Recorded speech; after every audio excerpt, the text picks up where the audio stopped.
Everyone নতুন এটি ভিডিঅ'লৈ আপোনালোক সকলোকে স্বাগতম জনাইছোঁ আৰু সকলোকে ভোগালী বিহুৰ অতি শুভেচ্ছা থাকিলে অকণমান দেৰিকৈ বাৰু দিয়া হ'ল আৰু এইপিনে মই ঘৰৰ চাদৰ পৰাই আপোনালোকক দেখাই আছোঁ। মোৰ ঘৰ হৈছে আমাৰ ঘৰ হৈছে বৰাগাঁৱতে হয় আৰু ইফালে মই এনেই অকণমান বাহিৰত আহিছিলোঁ চাদৰ ওপৰত আৰু দেখালোঁ আপোনালোকক আৰু সেই ঠাইডোখৰলৈ যাম বুলি আমি ভাবিছোঁ। আৰু যদি আপোনালোকে এতিয়া গম পাইছে যে দেখি যদি গম পাইছে তেতিয়াহ'লে কমেণ্ট কৰি জনাব ক'ত গৈ আছোঁ। হয়, আমি বহু দিনৰ পৰাই সঘনাই আমি ভিডিঅ'খিনি দেখি আছোঁ ঠাই যিটো বহুত বেছি ধুনীয়া হয় আৰু অতি কম দিনৰ ভিতৰতে আমাৰ মাননীয় প্ৰধানমন্ত্ৰী ডাঙৰীয়াই উদ্বোধন কৰিছিলে। এতিয়া বুজি পাইছেনে ক'ত গৈ আছোঁ?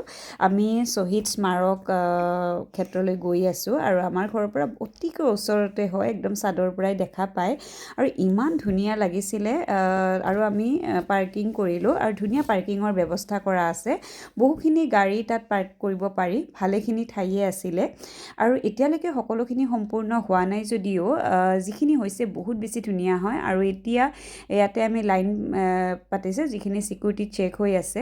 এটা বস্তু ভাল লাগিছে যে যিখিনি প্লাষ্টিক হয় বটল, সেইখিনি ইয়াতে এলাউ নকৰে। সেইটো সঁচাকৈ এটা ভাল কথা, কাৰণ কিছুমানে পানী খাই তাত পেলাই দিবতো, সেইখিনিকৈ লেতেৰা হৈ যায়, তো আমি বজাই ৰাখিব লাগিব ধুনীয়াকৈ। আৰু এয়া দেখিছেনে ইমান ধুনীয়া বনাইছে আৰু আবেলি টাইমত আৰু বেছি চাগে ভাল লাগে, কাৰণ লাইটবোৰ দিয়া হয়, তথাপিও এতিয়াও বহুত বেছি ধুনীয়া হয়।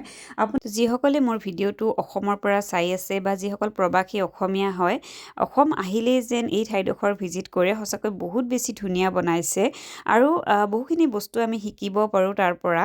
আৰু ইয়াতে এটা পৰিক্ৰমা পথ আছিলে, আমি সেইডোখৰ ঠাইলৈকে নগ'লোঁ। তাৰপিছত ডাইৰেক্ট এতিয়া আমি ভিতৰত গৈ আছোঁ আৰু ভিতৰত সোমাই যিখন আমাৰ অসমৰ মেপখন ইমান ধুনীয়াকৈ কৰা আছিলে, তো বহুত বেছি ভাল লাগিলে। আৰু এতিয়া আমি গৈ আছোঁ ইয়াতে আৰু সঁচাকৈ বহুত বেছি আৱেগিক হৈ পৰিছিলোঁ। যিসকল আমাৰ দেশৰ কাৰণে শ্বহীদ হৈছিলে, তেখেতসকলৰ প্ৰতিমূৰ্তিখিনি ইমান ধুনীয়াকৈ সংৰক্ষণ কৰা হৈছে। আৰু এটা বস্তু ভাল লাগিছে, যিবোৰ ডিষ্ট্ৰিক্ট ৱাইজ ধুনীয়াকৈ বেলেগ বেলেগকৈ ৰাখিছে, সেইটো ভাল লগা। আৰু ইফালে ধুনীয়াকৈ আগৰ দিনৰ ফটোবোৰ ৰাখিছে, যুদ্ধৰ কেনেকুৱা কি আছিলে, তো সেই বস্তুখিনিও শিকিব লগা হয়। নতুন প্ৰজন্মই দেখিব পাৰিব কেনেকুৱা আছিলে।